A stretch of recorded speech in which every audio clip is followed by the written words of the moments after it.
અમદાવાદના ખાડિયા વોર્ડમાં કોંગ્રેસની પેનલની જીત થઈ છે। 5 દાયકા બાદ ખાડિયામાં ભાજપની પ્રથમવાર અહીંયા હાર થઈ છે। ખાડિયામાં દાયકાઓ બાદ કોંગ્રેસનું વિજય સરઘસ અહીંયા નીકળ્યું। વિજેતા ઉમેદવારોનું ખાડિયામાં ઠેર ઠેર સ્વાગત કરવામાં આવ્યું। કોંગ્રેસ પક્ષ પર ભરોસો મૂકવા બદલ કોંગ્રેસે જનતાનો આભાર માન્યો છે।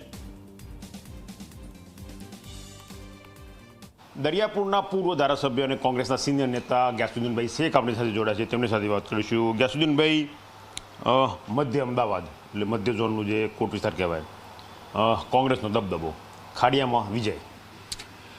1975 પછી પહેલી વખત કોંગ્રેસની પેનલ ખાડિયામાં વિજય થઈ છે।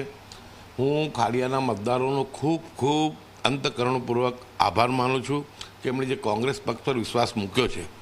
અમે ખાડિયાના મતદારોના જે વિશ્વાસ પર ખરો ઉતરવા અમે સંપૂર્ણપણે અમે અમારી પેનલ જે છે એ સંપૂર્ણ પ્રયાસ કરશે। કયા એવા મહત્વના મુદ્દા રહ્યા જેના કારણે કોંગ્રેસનો વિજય ખાડિયામાં થયો? બીજી જગ્યાએ પરિણામ વિપરીત આવ્યા, પરંતુ ખાડિયા વિજય થયું। ખાડિયામાં મારા પ્રદેશ અધ્યક્ષ અમિતભાઈની ઉમેદવારોની પસંદગી કે યોગ્ય ચકાસીને ઉમેદવારોને મૂકવામાં આવ્યા।